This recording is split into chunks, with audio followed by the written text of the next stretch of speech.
warahmatullahi wabarakatuh. Semoga saudaraku semua selalu dalam lindungan Allah yang Maha Suci dan Maha Tinggi, serta selalu dimudahkan segala urusannya dan dilancarkan rezekinya. Amin amin ya robbal alamin. Sebagai putra dari mantan kadi, Abu Nawas pun ditunjuk oleh raja menjadi kadi juga menggantikan ayahnya yang telah meninggal dunia. Karena enggan menjadi kadi dengan sopan, Abu Nawas menolaknya. Namun sebelum melanjutkan ceritanya, mari bantu support channel ini dengan cara klik like, subscribe dan aktifkan lonceng notifikasinya bagi kalian yang belum, agar channel ini semakin aktif dalam membuat konten cerita-cerita Islami. Meskipun Abu Nawas tidak mau, namun raja tetap gigih dan meminta Abu Nawas untuk menjadi penasehat raja. Pada akhirnya Abu Nawas menerima tawaran tersebut.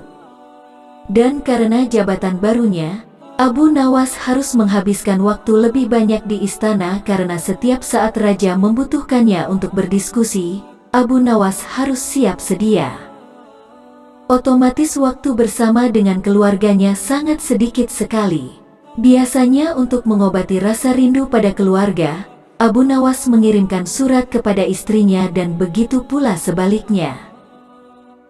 Namun belakangan ini, surat-surat yang akan dikirim kepada sang istri rupanya telah dibaca terlebih dahulu oleh pengawal, bahkan terkadang oleh ketua pengawal raja sendiri.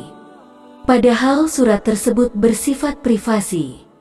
Abu Nawas geram dan menyusun taktik agar si pembaca suratnya jera.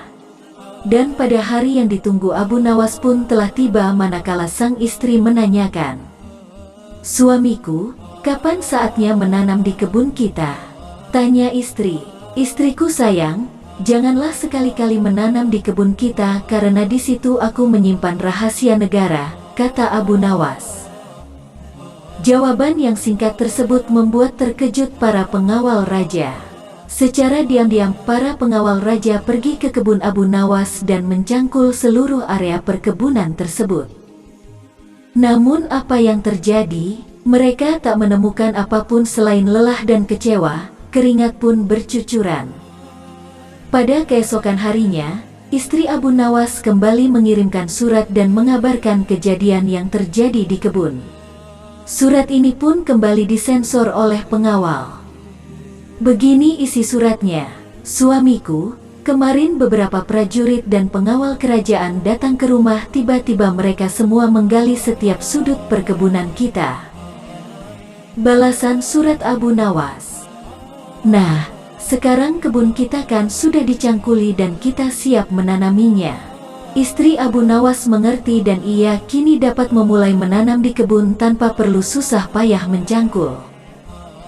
Sementara itu, rupanya raja mengetahui akan kelakuan para pengawal-pengawalnya.